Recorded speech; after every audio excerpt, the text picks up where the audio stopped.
Carta aos Hebreus, capítulo 1. Passando por uma longa linha de profetas, Deus falou aos nossos antepassados séculos a fio, de diferentes maneiras. Em tempos recentes, a comunicação foi direta, por intermédio de seu Filho. Por meio do Filho, Deus no princípio criou o mundo, e no fim tudo vai pertencer ao Filho. O Filho reflete perfeitamente que Deus é e está selado com a natureza de Deus. Ele mantém tudo unido pelo que diz, palavras poderosas. Depois de ter consumado o sacrifício pelos pecados, o Filho tomou seu lugar de honra nos altos céus ao lado de Deus, sendo maior em posição e domínio que qualquer anjo. Alguma vez Deus disse a algum anjo: "Você é meu filho, hoje me alegro em você"? Ou "Eu sou seu pai, ele é meu filho"? Quando ele apresenta seu filho com todas as honras ao mundo, ele diz: "Todos os anjos devem adorá-lo". Mas com respeito aos anjos diz: "Os mensageiros são ventos, os servos são línguas de fogo". Mas ao filho ele diz: "Tu és Deus e estás no trono definitivamente, teu governo tudo corrige. Tens prazer quando as coisas andam bem e repudias quando tudo está errado. É por isso que Deus, teu Deus, derramou óleo aromático sobre tua cabeça, fazendo-te rei, muito acima dos teus queridos companheiros". E mais uma vez ao Filho: "Tu, Senhor, deste início a tudo. Estabeleceste os fundamentos da terra, depois modelaste as estrelas no céu. Terra e céu se desfarão, mas tu jamais. Eles se gastam como roupa velha. Tu irás dobrá-los como um manto usado, e então os guardarás. Mas serás sempre o mesmo, ano após ano. Nunca irás definhar, nunca irás desvanecer". E alguma vez ele disse algo parecido a algum anjo? "Assente-se aqui ao meu lado direito, até que eu faça dos seus inimigos um descanso para os pés". Não é óbvio que todos os anjos são enviados para ajudar os que foram designados para receber a salvação? Hebreus, capítulo 2. É fundamental que nos apeguemos com firmeza ao que ouvimos, para que não nos desviemos. Se a antiga mensagem entregue pelos anjos era válida e ninguém podia desprezá-la, acham que podemos nos arriscar a desprezar a última, esta magnífica salvação? Antes de tudo, ela foi entregue pelo Senhor em pessoa, depois cuidadosamente transmitida a nós pelos que dele a ouviram. Durante todo este tempo, Deus a estava confirmando com os dons do Espírito Santo, todos os sinais e milagres, conforme decisão divina. Deus não encarregou os anjos da salvação de que estamos falando. A Escritura diz: "O que é o ser humano para que te preocupes com eles? Por que desperdiçarias tempo te preocupando com eles? Tu os fizeste quase tão importantes quanto os anjos, deslumbrantes com a luz da aurora no Éden. Depois, deste a eles responsabilidade sobre o mundo que criaste". Quando Deus os designou responsáveis sobre tudo, nada foi excluído. Mas ainda não vemos todas as coisas debaixo da jurisdição humana. O que vemos é Jesus, feito quase tão importante quanto os anjos, e então, pela experiência da morte, coroado muito acima de qualquer anjo, com uma glória deslumbrante com a luz da aurora no Éden. Naquela morte, pela graça de Deus, ele experimentou plenamente a morte no lugar de cada ser humano. Faz sentido que o Deus que iniciou tudo e que tudo preserva agora conclua sua obra, tornando perfeito o pioneiro da salvação através do sofrimento, enquanto ele conduz todas essas pessoas à glória. Uma vez que aquele que salva e os que são salvos têm uma origem comum, Jesus não hesita em tratá-los como família, dizendo: "Vou contar a meus bons amigos, meus irmãos e irmãs, tudo o que sei sobre ti. Vou me reunir a eles num culto e em louvor a ti". Uma vez mais, ele se põe no mesmo círculo familiar quando diz: "Até eu vivo por depositar minha confiança em Deus". E uma vez mais, aqui estou com os filhos que Deus me deu. Uma vez que os filhos são de carne e sangue, é óbvio que o Salvador assumiu a carne e o sangue para resgatá-los por sua morte. Abraçando a morte e tomando-a para si, ele destruiu o poder que o diabo exercia sobre a morte e libertou os que temiam em vida por causa do medo da morte. Assim, é evidente que ele não suportou tudo isso por causa dos anjos, e sim por causa de pessoas como nós, filhos de Abraão. Foi por isso que ele teve de assumir a vida humana de forma integral.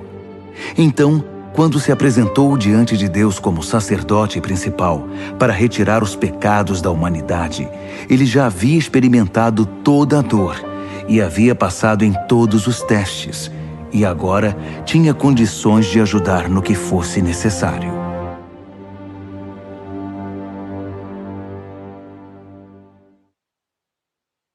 Hebreus, capítulo 3. Portanto, prezados amigos cristãos, companheiros nesta vocação até as últimas consequências, olhem com muita atenção para Jesus. Ele está no centro de tudo em que cremos, pois foi fiel em cumprir tudo o que Deus ordenou. Moisés também foi fiel, mas Jesus tem maior honra. O construtor tem mais valor que sua obra. Toda casa tem um construtor, mas o construtor por trás de tudo é Deus. Moisés fez um bom trabalho na casa de Deus, mas foi um trabalho de servo, deixando as coisas preparadas para aquele que haveria de vir. Cristo, o Filho, tem a responsabilidade da casa. Agora basta que nos apeguemos com firmeza a essa ousada confissão e estamos em casa. É por isso que o Espírito Santo diz: hoje, por favor, ouçam. Não fechem os ouvidos, como na revolta amarga, o tempo de provação no deserto. Ainda que eles tivessem observado meu trabalho por 40 anos, seus antepassados não me permitiram agir do meu modo e muitas vezes testaram minha paciência. Fui provocado, muito provocado. Eu disse, o coração deles nunca vai estar comigo. Eles se recusam a andar nos meus caminhos. Irritado, jurei, eles nunca vão chegar ao seu destino, nunca vão conseguir se sentar e descansar. Portanto, amigos, vigiem seus caminhos. Certifiquem-se de que não haja nenhuma descrença maligna rondando e que possa desviá-los do caminho, afastando-se do Deus vivo. Pois enquanto ainda é o hoje de Deus, vigiem um ao outro, para que o pecado não os adormeça. Se pudermos manter a firmeza no ponto em que começamos, é o bastante para estar com Cristo por todo o caminho. Estas palavras soam em nossos ouvidos. Hoje, por favor, ouçam. Não fechem seus ouvidos como na revolta amarga. Quem eram as pessoas que se fizeram de surdas? Não eram as mesmas que Moisés tirou do Egito? E quem provocou Deus por 40 anos?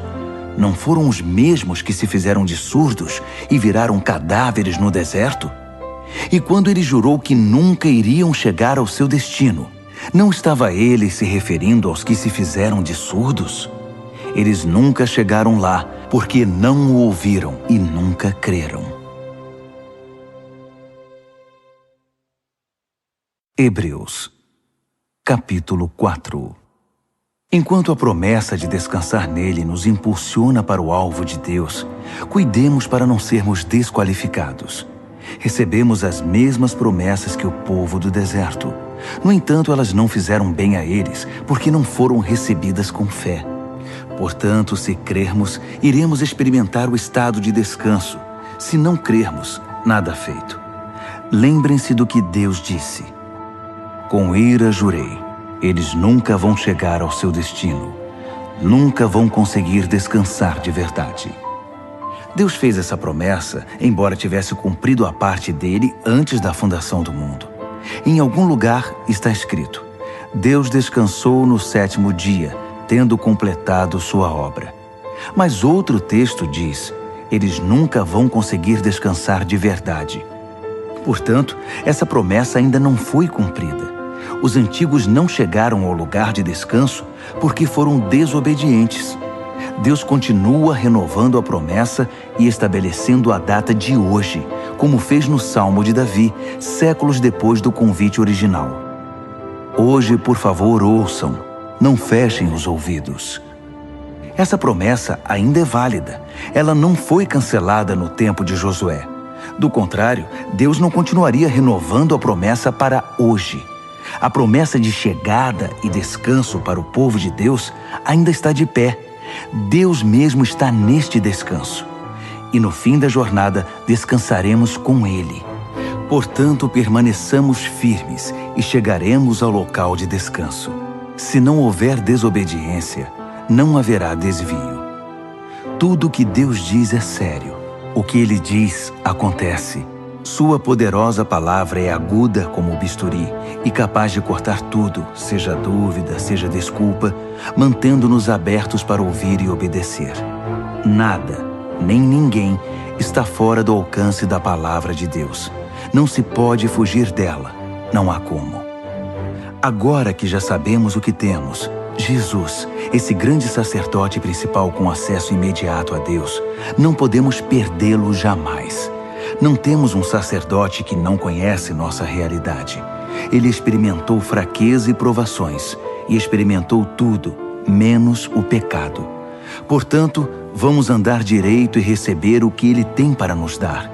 Recebam a misericórdia, aceitem a ajuda. Hebreus, capítulo 5. Todo sacerdote principal, selecionado para representar o povo diante de Deus e oferecer sacrifícios pelos pecados deles, deve ser paciente com as falhas deles, pois essa também é a sua própria experiência.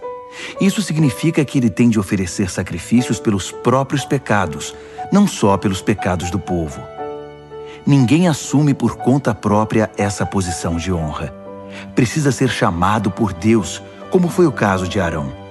Nem Cristo se presumiu sacerdote principal. Ele também foi separado por aquele que disse: Tu és meu filho, hoje me alegro em ti. Em outro lugar, Deus declara: Tu és sacerdote para sempre, na ordem real de Melquisedeque. Enquanto viveu na terra, antecipando a morte, Jesus clamou de dor e lamentou de tristeza, enquanto apresentava suas orações sacerdotais a Deus. Ainda que fosse o Filho de Deus, ele aprendeu uma obediência confiante pelo que sofreu, assim como nós. Então, tendo chegado ao apogeu da maturidade e declarado por Deus sacerdote principal na ordem de Melquisedeque, ele se tornou a fonte da salvação eterna para todos os que obedecem a ele confiadamente. Tenho muito a dizer sobre este assunto, mas é difícil argumentar com vocês, pois se apegaram ao mau hábito de não ouvir. Vocês já deveriam ser mestres, mas percebo que ainda precisam de alguém que se sente com vocês e ensine de novo os princípios elementares acerca de Deus, desde o início. Estão bebendo leite materno, quando deveriam estar há muito tempo ingerindo alimento sólido. O leite é para principiantes, inexperientes nos caminhos de Deus. O alimento sólido é para quem tem maturidade e alguma prática em discernir o certo do errado. Hebreus, capítulo 6. Portanto, vamos abandonar os rabiscos da pré-escola e passar para as grandes obras de arte que retratam Cristo. Cresçam em Cristo. As verdades fundamentais estão estabelecidas. Virar as costas para a salvação da autoajuda e se voltar para Deus com toda a confiança. Instruções batismais, imposição de mãos, ressurreição dos mortos, castigo eterno. Se Deus nos ajudar, permaneceremos fiéis a tudo isso. Mas isso não é tudo. Continuemos. Os que já viram a luz provaram o sabor dos céus, foram parte da obra do Espírito Santo, experimentaram pessoalmente a absoluta bondade da palavra de Deus e os poderes que se manifestaram em nós, e ainda assim, com desprezo, viraram as costas para tudo isso e lavaram as mãos. Bem, eles não podem começar tudo de novo, como se nada tivesse acontecido. É impossível, porque crucificaram Jesus outra vez. Eles o repudiaram em público. A terra ressecada, que recebe a chuva, produz uma colheita farta, pois o lavrador que a cultiva tem a aprovação de Deus. Mas se produz ervas daninhas e espinhos, o mais provável é que ela seja amaldiçoada. Campos assim são queimados, não produzem colheita. Amigos, estou certo de que isso não acontecerá com vocês. Tenho os melhores pensamentos a respeito de vocês. Pensamentos sobre a salvação. Deus não perde nada. Deus conhece perfeitamente o amor que vocês demonstraram quando ajudaram alguns cristãos em necessidade, algo que continuam a praticar. Agora, quero que cada um de vocês tenha o mesmo interesse por uma esperança saudável e a mantenham até o fim. Não voltem atrás. Sejam como aqueles que nunca perderam a fé e receberam tudo o que foi prometido a eles. Quando Deus fez aquela promessa a Abraão, ele a endossou, pondo a própria reputação em jogo. Ele disse: prometo que o abençoarei com tudo o que tenho. Bênção, bênção e bênção. Abraão se agarrou a isso e recebeu tudo o que lhe foi prometido. Quando alguém faz uma promessa, oferece também uma garantia, apelando para alguma autoridade acima dele. Assim, se houver alguma dúvida a respeito da promessa, a autoridade entra em ação, decidindo qualquer questionamento. Deus, como garantia de suas promessas, deu sua palavra, uma garantia sólida como rocha. Deus não pode quebrar sua própria palavra.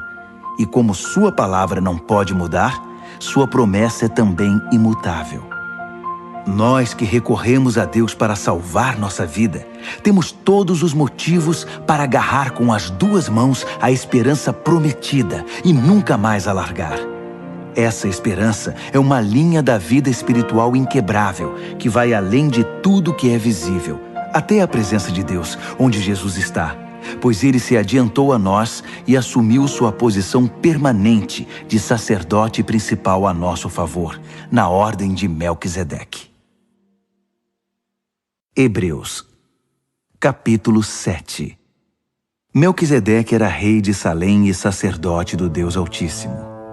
Ele se encontrou com Abraão, que voltava de derrotar alguns reis, e o abençoou. Abraão, por sua vez, entregou a ele a 10ª parte do espólio de guerra. O nome Melquisedeque significa rei de justiça, e Salém significa paz. Portanto, ele é também o rei da paz. Melquisedeque é mencionado na história sem registro de laços familiares, sem indícios de que teve início ou fim. Nesse sentido, ele é como o Filho de Deus, uma presença sacerdotal grandiosa dominando todo o cenário. Podemos deduzir que Melquisedeque era alguém muito importante pelo fato de nosso pai Abraão ter dado a ele o dízimo dos despojos. Os sacerdotes descendentes de Levi são autorizados a recolher os dízimos do povo, ainda que sejam mais ou menos iguais, sacerdotes e povo, tendo um pai em comum, Abraão. Mas esse homem, um estrangeiro, recebeu dízimos de Abraão e abençoou aquele que havia recebido as promessas de Deus. Em atos de bênção, o menor é abençoado pelo maior. Vejamos o caso por outro ângulo. Entregamos nosso dízimo a sacerdotes que morrem, mas Abraão deu o dízimo a um sacerdote que, de acordo com as Escrituras, vive. Vocês podem até argumentar que, sendo Levi descendente de Abraão e tendo Abraão dado o dízimo a Melquisedeque, quando damos os dízimos à tribo sacerdotal de Levi, eles terminam em Melquisedeque. Se o sacerdócio de Levi e Arão, que deu a estrutura para a entrega da lei, pudesse tornar as pessoas perfeitas, não haveria necessidade de um novo sacerdócio, como o de Melquisedeque. Mas como esse sacerdócio não conseguiu cumprir seu objetivo, houve uma mudança de sacerdócio. Com ele veio uma nova lei, que instituía mudanças radicais. Não há meio de entender essas mudanças nos termos do antigo sacerdócio levítico. É por esse motivo que não há nada na árvore genealógica de Jesus que possa conectá-lo à linhagem sacerdotal de Levi. Mas o episódio de Melquisedeque traz uma analogia perfeita. Jesus, sacerdote como Melquisedeque, não por ascendência genealógica, mas pela absoluta força da vida ressurreta, ele também vive. É sacerdote para sempre, na ordem real de Melquisedeque. Os antigos procedimentos, um sistema de mandamentos que nunca funcionou como deveria, foram deixados de lado. A lei não conduziu ninguém à maturidade. Assim, um caminho que funciona, Jesus, que nos leva diretamente à presença de Deus, foi posto em seu lugar. O sacerdócio de Arão perpetuou-se automaticamente de pai para filho, sem confirmação explícita de Deus. Mas Deus interferiu e instituiu esse novo sacerdócio, que é permanente, e adicionou uma promessa. Deus deu sua palavra. Ele não voltará atrás. Tu és o sacerdote permanente.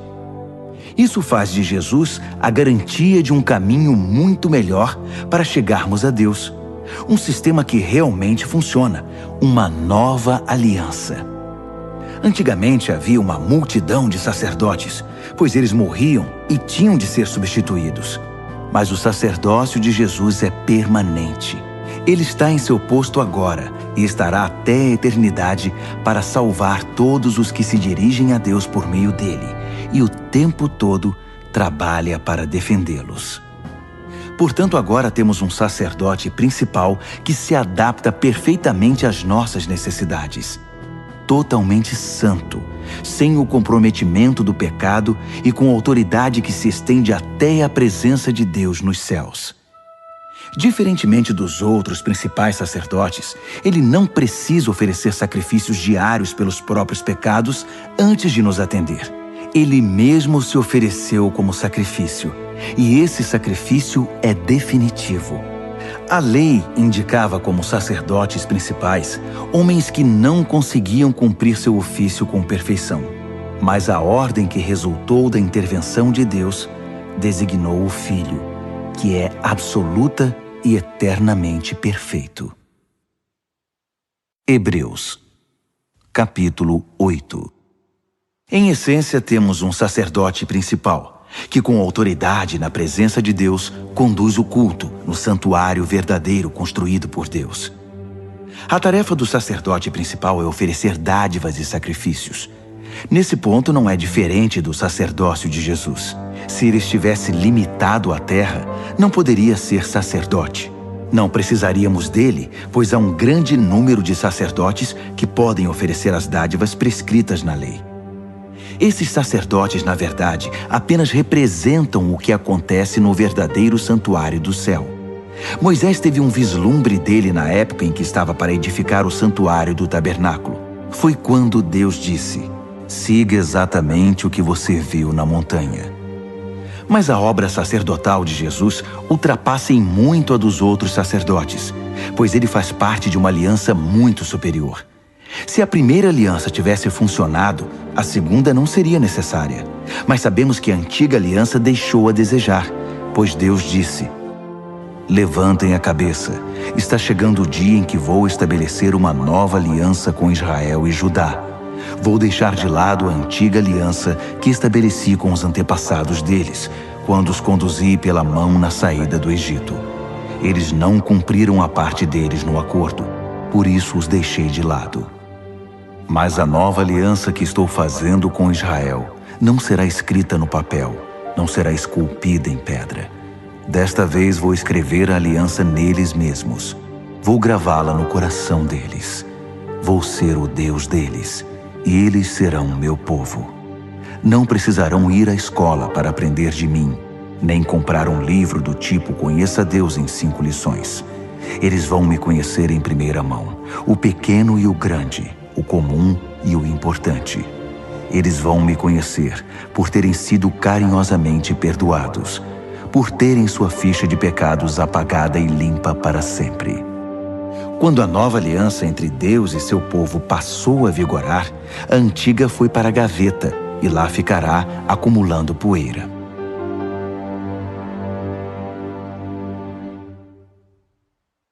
Hebreus, capítulo 9. A primeira aliança continha orientações para o culto e contava com um lugar designado especialmente para realizá-lo. Uma grande tenda exterior foi montada. Ela abrigava o candelabro, a mesa e o pão da presença. Esse local era conhecido como Lugar Santo. Uma cortina foi estendida e atrás dela montaram uma tenda menor, o lugar santíssimo.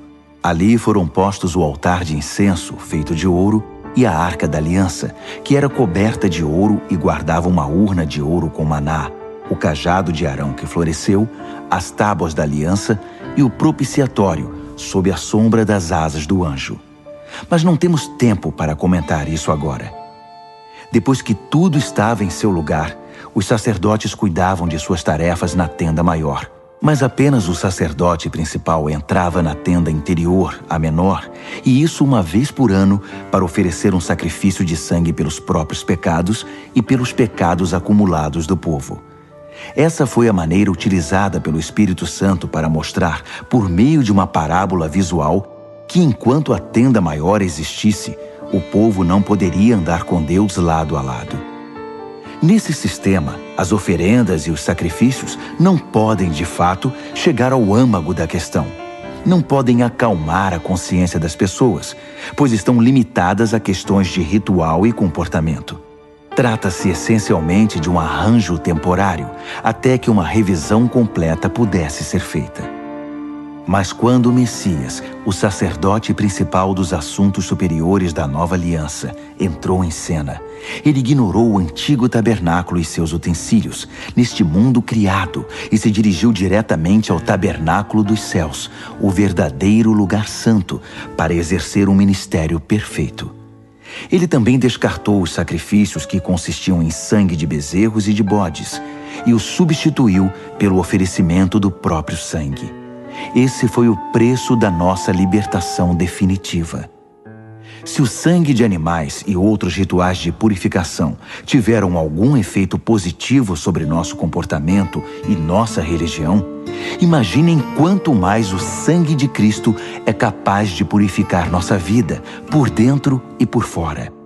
Por meio do Espírito, Cristo ofereceu-se como sacrifício sem defeito e nos libertou dos esforços inúteis para que nos tornássemos pessoas respeitáveis e pudéssemos viver para Deus. Assim como um testamento só tem efeito depois da morte de quem o fez, a nova aliança foi iniciada com a morte de Jesus.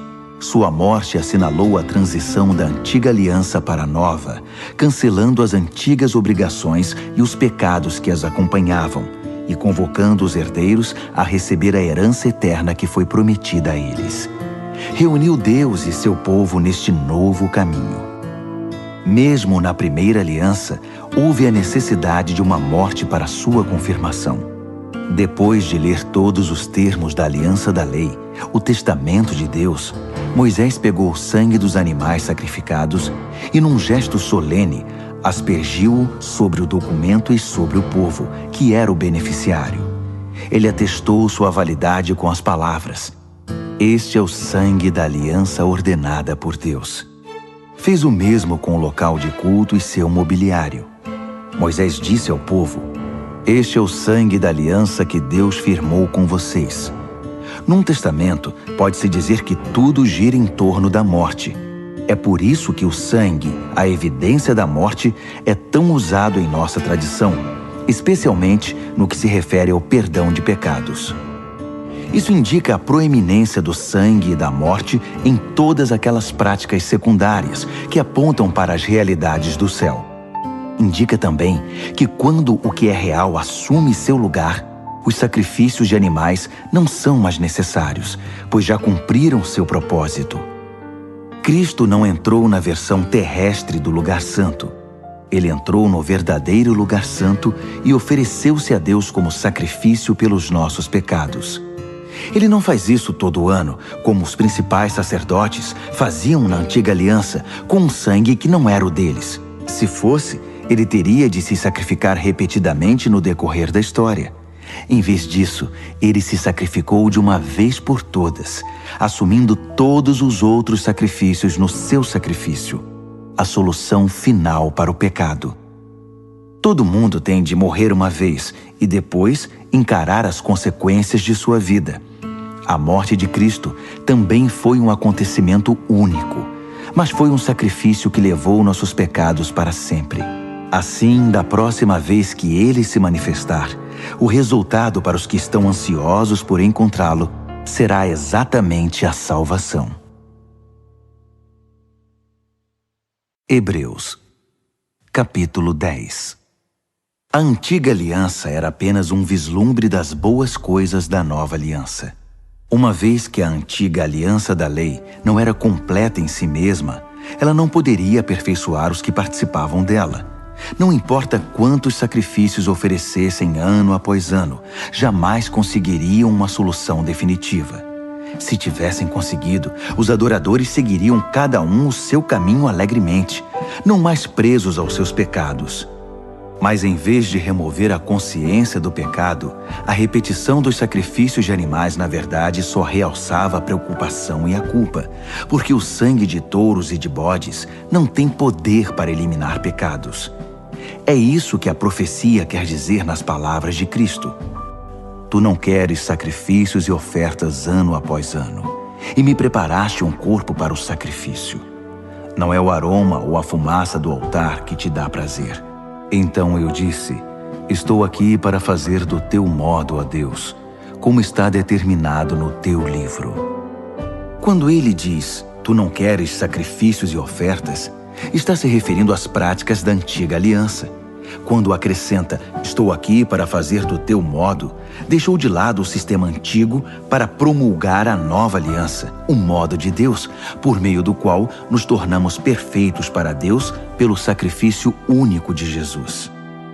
O sacerdote trabalha no altar todos os dias, oferecendo o mesmo sacrifício ano após ano, e nem de longe resolve o problema do pecado.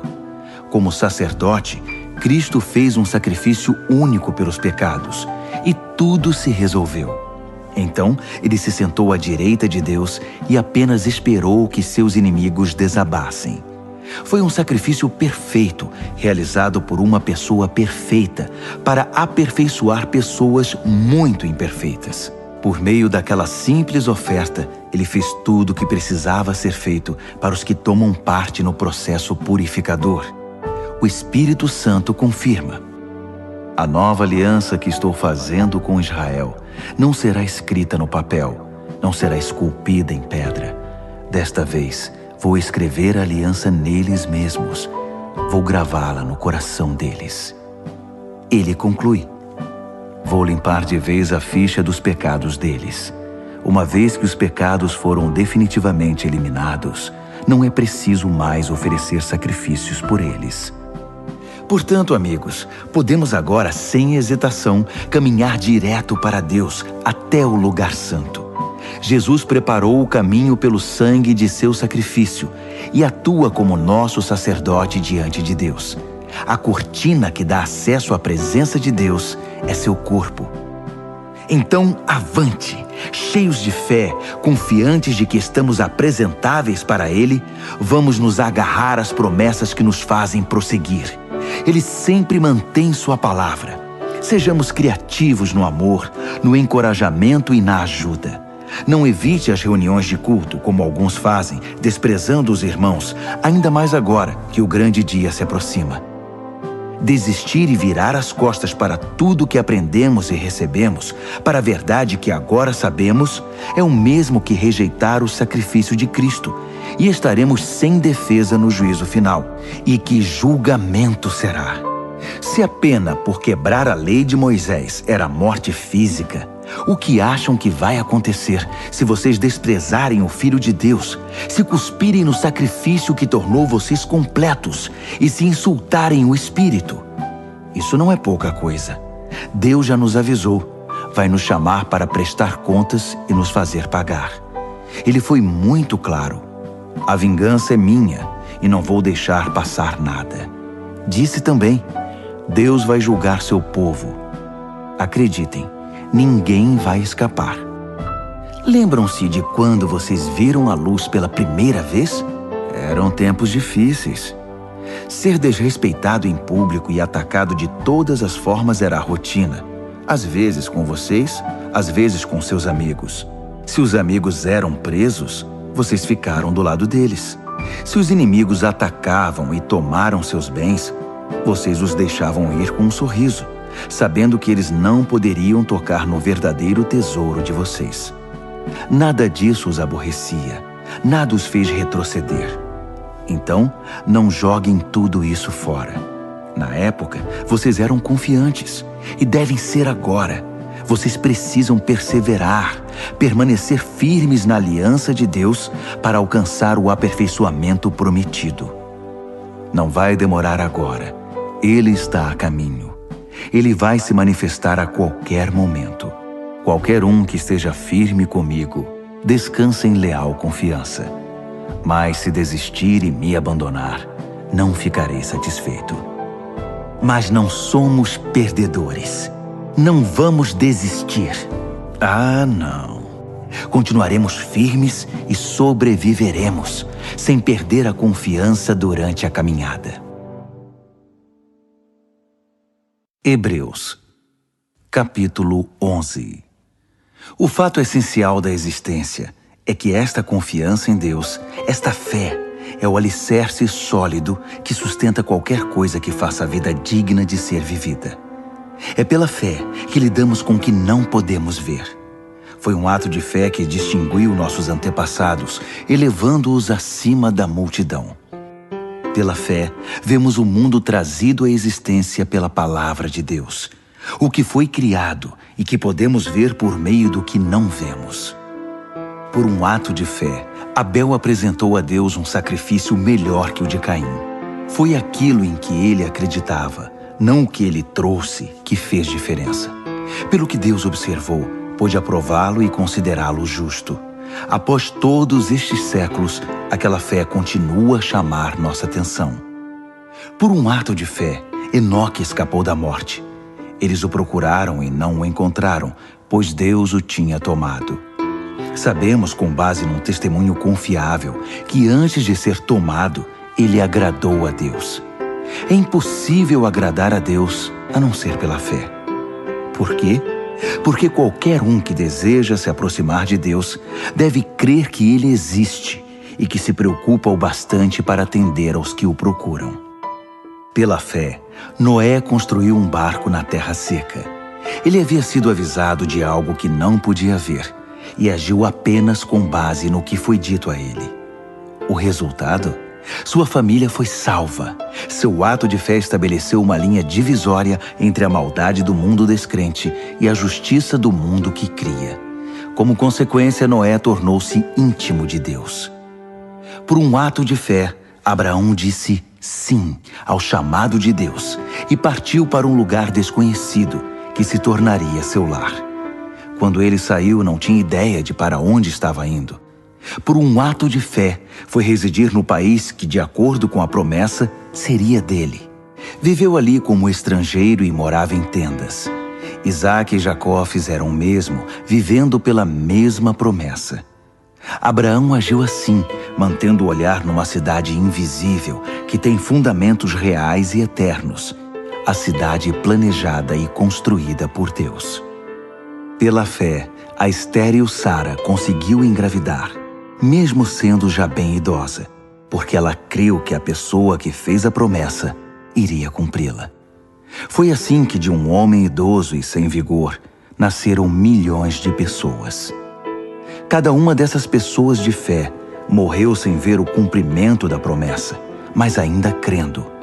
Como conseguiram? Elas o viram e saudaram de longe, aceitando o fato de que eram passageiros neste mundo. Quem vive assim sabe que está procurando seu verdadeiro lar. Se estivessem com saudade do antigo país, poderiam ter voltado quando quisessem, mas buscavam um país muito melhor que o antigo. Buscavam o país celestial. É fácil entender porque Deus é tão orgulhoso dessas pessoas e porque é uma cidade à espera delas. Pela fé, Abraão, na hora da prova, ofereceu Isaque de volta para Deus. Agindo com fé, ele estava disposto a devolver o filho prometido, seu único filho, assim como se havia mostrado feliz em recebê-lo. E isso depois de Deus ter dito a ele: seus descendentes virão de Isaque. Abraão raciocinou que Deus, se quisesse, poderia ressuscitar o morto. Em certo sentido, foi o que aconteceu quando ele pôde retirar Isaque vivo do altar. por um ato de fé, Isaque vislumbrou o futuro, enquanto abençoava Jacó e Esaú. Por um ato de fé, Jacó, no leito de morte, abençoou os filhos de José de maneira invertida, o mais novo primeiro, depois o mais velho, abençoando-os com a bênção de Deus, não com a sua, enquanto fazia uma reverência apoiado em seu cajado. Por um ato de fé, José, na hora da morte, profetizou o êxodo de Israel e deixou instruções quanto ao próprio sepultamento. Por um ato de fé, os pais de Moisés, após seu nascimento, o esconderam por 3 meses. Eles perceberam a beleza do bebê e desafiaram o decreto real. Pela fé, Moisés, já adulto, recusou os privilégios da casa real egípcia. Preferiu a vida dura com o povo de Deus, em vez de se entregar à vida fácil de pecados com os opressores. Ele preferiu o sofrimento no arraial do Messias, a riqueza dos egípcios, porque enxergava adiante, antecipando a recompensa. Por um ato de fé, ele virou as costas para o Egito, sem ligar para a fúria do rei. Ele tinha o olhar naquele que ninguém pode ver e continuou firme. Por um ato de fé, celebrou a Páscoa e aspergiu o sangue da Páscoa em cada casa, para que o destruidor dos primogênitos não tocasse em ninguém. Por um ato de fé, Israel atravessou o Mar Vermelho em terra seca. Os egípcios tentaram fazer o mesmo e se afogaram. Por um ato de fé, os israelitas marcharam ao redor das muralhas de Jericó durante 7 dias. E as muralhas caíram. Por um ato de fé, Raabe, a prostituta de Jericó, acolheu os espiões e escapou da destruição que veio sobre os que se recusaram a confiar em Deus. Poderia prosseguir, mas não há tempo.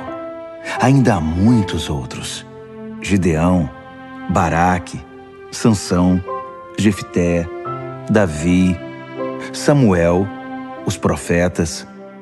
Por seus atos de fé, eles venceram reinos, fizeram obras de justiça, viram promessas cumpridas. Foram protegidos de leões, incêndios e ameaças de morte. Transformaram a desvantagem em vantagem. Venceram batalhas, afugentaram exércitos invasores. Mulheres receberam seus queridos de volta dos mortos. Foram eles que, sob tortura, se recusaram a desistir e ser libertados, preferindo algo melhor, a ressurreição. Outros enfrentaram abusos, açoites e, sim, algemas e prisões. Temos informação de alguns que foram apedrejados, cerrados ao meio, assassinados a sangue frio. Histórias de homens vagando pela terra em peles de animais, sem teto, sem amigos, sem força. O mundo não os mereceu, vivendo como podiam nas periferias cruéis do mundo.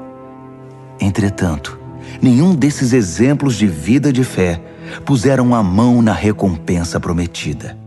Deus tem um plano melhor para nós. Que nossa fé se junte a deles para formar um todo completo, como se a vida de fé que eles tiveram não fosse completa sem a nossa.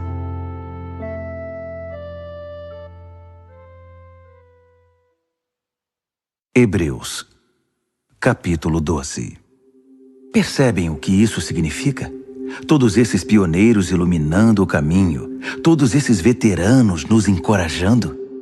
Significa que o melhor a fazer é continuar. Livres dos acessórios inúteis, comecem a correr e nunca desistam. Nada de gordura espiritual extra, nada de pecados parasitas. Mantenham os olhos em Jesus, que começou e terminou a corrida de que participamos. Observem como ele fez, porque ele jamais perdeu o alvo de vista, aquele fim jubiloso com Deus. Ele foi capaz de vencer tudo pelo caminho, a cruz, a vergonha, tudo mesmo. Agora está lá, num lugar de honra ao lado de Deus. Quando se sentirem cansados no caminho da fé, lembrem-se da história dele, da longa lista de hostilidade que ele enfrentou. Será como uma injeção de adrenalina na alma. nessa luta incessante contra o pecado. Outros sofreram muito mais que vocês, sem falar no que Jesus enfrentou, todo aquele derramamento de sangue. Portanto, nada de autocomiseração. Ou vocês já se esqueceram de que os bons pais tratam bem os filhos e que Deus trata vocês como filhos dele? Meus filhos queridos, não desprezem a disciplina de Deus. Também não sejam esmagados por ela. Ele disciplina o filho que ama. O filho que ele abraça, ele também corrige. Deus está educando vocês. É por isso que vocês nunca devem desistir. Ele está tratando vocês como filhos queridos. Essa provação que vocês estão enfrentando não é um castigo, é um treinamento, a experiência normal dos filhos. Só pais irresponsáveis deixam os filhos por conta própria. Vocês gostariam que Deus fosse irresponsável? Se respeitamos nossos pais que nos educaram e não nos mimaram, por que não aceitar a disciplina de Deus para que possamos viver de verdade? Quando éramos crianças, nossos pais faziam o que para eles parecia o melhor. Mas Deus está fazendo o que é melhor para nós. Está nos treinando para que possamos viver de acordo com seu santo propósito. A disciplina nunca é divertida quando está sendo aplicada. É sempre dolorosa. No entanto, mais tarde, evidentemente, é uma bela recompensa, pois quem é treinado adequadamente se torna maduro no relacionamento com Deus. Não cruzem os braços, não fiquem parados. Preparem o caminho dos maratonistas para que ninguém tropece, caia ou pise em algum buraco e sofra uma contusão no tornozelo. Ajudem-se mutuamente e corram. Esforcem-se para que seja possível a convivência uns com os outros e com Deus. Senão o máximo que vão conseguir é um vislumbre de Deus. Não permitam que ninguém despreze a generosidade de Deus. Não deixem que a erva daninha da amargura se espalhe. Uns poucos espinhos podem arruinar um jardim em pouco tempo. Cuidado com a síndrome de Esaú. Desprezar o dom permanente de Deus para satisfazer um apetite passageiro. Vocês sabem que Esaú mais tarde se arrependeu daquele ato impulsivo e tentou, ora com lágrimas, ora sem lágrimas, recuperar a bênção de Deus. Mas já era tarde demais. Diferentemente dos seus antepassados, vocês não foram até o Monte Sinai, aquele fogo como que de vulcão e estrondo de terremoto, para ouvir Deus falar. As palavras ensurdecedoras e a mensagem forte a ponto de balançar a alma os aterrorizaram, e eles imploraram que parasse. Quando ouviram a frase, se um animal tocar a montanha deverá morrer, ficaram com medo até de se mexer. Até Moisés ficou assustado. Essa não é de modo algum a experiência de vocês. Vocês chegaram ao Monte Sião, a cidade onde o Deus vivo reside. A Jerusalém invisível é habitada por multidões de anjos festivos e cidadãos que creem. É a cidade onde Deus é o juiz e na qual seus julgamentos nos tornam justos. Vocês chegaram a Jesus, que apresentou uma nova aliança, um novo alvará concedido por Deus. Ele é o mediador desta aliança. A morte de Jesus não foi como a de Abel, um assassinato que clama por vingança. Em vez disso, tornou-se uma proclamação da graça. Portanto, não tapem os ouvidos para essas palavras tão agradáveis.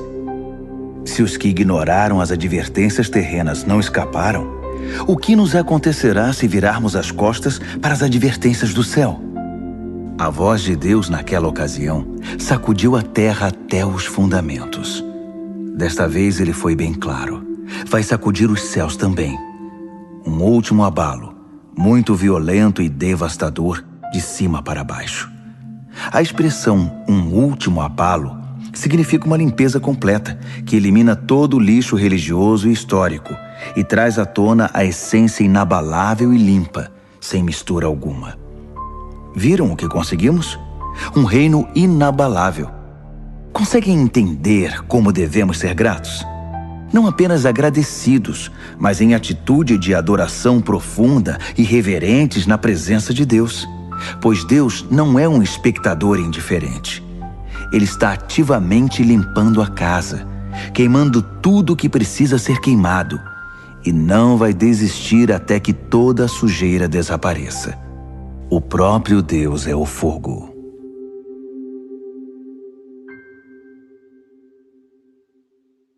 Hebreus, capítulo 13. Estejam bem uns com os outros, unidos pelo amor, sempre prontos para oferecer uma refeição ou uma pousada se alguém precisar, pois alguns receberam anjos em casa sem o saber. Tratem os prisioneiros como se estivessem presos com eles. Cuidem das vítimas de abuso como se o que aconteceu com elas tivesse acontecido a vocês. Honrem o casamento e mantenham a pureza sexual entre marido e esposa. Deus não aprova o sexo casual e ilícito. Não fiquem obcecados por adquirir bens materiais. Estejam satisfeitos com o que já possuem, pois considerando que Deus nos assegurou, não vou permitir que vocês caiam, nunca vou abandonar vocês, podemos corajosamente citar: Deus está pronto para nos ajudar. Não tenho medo de nada. Quem ou o que pode me atingir? Tenham consideração para com os pastores que deram a vocês a palavra de Deus. Observem como eles vivem e permitam que a fidelidade deles ensine vocês, bem como a verdade que eles defendem. Devemos ser persistentes, porque Jesus não muda. Ontem, hoje, amanhã, Ele é sempre o mesmo. Não sejam enganados. Se especularem demais, podem acabar se afastando dele. A graça de Cristo é o único fundamento adequado à vida. Produtos com o nome de Cristo não fazem muito pelos que os compram. O altar de onde Deus nos envia o dom de si mesmo não se presta ao tipo de exploração praticada por gente desonesta. No antigo sistema, os animais eram mortos, depois os corpos eram retirados do acampamento. O sangue então era trazido para dentro do altar como sacrifício pelo pecado. Ocorreu o mesmo com Jesus. Ele foi crucificado fora das portas da cidade, e ali ele derramou o sangue do sacrifício, que foi trazido para o altar de Deus, a fim de purificar seu povo. Portanto, vamos para fora onde Jesus está, onde a ação está. Não devemos pensar em privilégios, mas assumir nossa parte no sofrimento de Jesus. Esse mundo que fica do lado de dentro não é nosso lar. Esperemos a cidade que está para vir. Vamos para o lado de fora com Jesus, não mais derramando sangue de sacrifícios de animais, e sim os louvores dos nossos lábios a Deus em nome de Jesus. Não pensem que por achar que tudo está resolvido, poderão se tornar preguiçosos e não fazer mais nada pelo bem comum. Não. Compartilhem o que têm com os outros. Deus tem prazer especial em atos de culto. Um tipo diferente de sacrifício que tem lugar na cozinha, no local de trabalho ou na rua. Sejam obedientes aos seus pastores. Ouçam o conselho deles. Eles estão atentos à condição da vida de vocês e trabalham sob a estrita supervisão de Deus. Contribuam para que a liderança deles seja alegre, não penosa. Por que tornar as coisas mais difíceis? Orem por nós. Não temos dúvida quanto ao que fazemos ou por que fazemos, mas é um trabalho difícil e precisamos das suas orações. Tudo o que queremos é viver bem na presença de Deus. Orem para que possamos nos reunir em breve. Que Deus, que reúne todas as coisas e torna todas as coisas completas, que estabeleceu a marca permanente do sacrifício de Jesus, o sacrifício de sangue, que selou a aliança eterna, que trouxe de volta Jesus, nosso grande pastor, levantado e vivo dentre os mortos, que agora reúna vocês e os presenteie com tudo de que precisam para agradá-lo. Que Deus faça de nós aquilo que dê mais prazer a Ele, por meio do sacrifício de Jesus, o Messias. Toda glória seja dada a Jesus, para sempre e eternamente. Amém, amém, amém. Amigos, por favor, levem muito a sério o que escrevi a vocês. Escrevi da maneira mais resumida que pude. Portanto, há muita coisa que não falei. Vocês vão gostar de saber que Timóteo saiu da prisão. Se ele vier logo, vou com ele visitar vocês. Transmitam uma palavra de saudação aos seus pastores e a todas as congregações. Todos aqui na Itália enviam lembranças. A graça seja com cada um de vocês.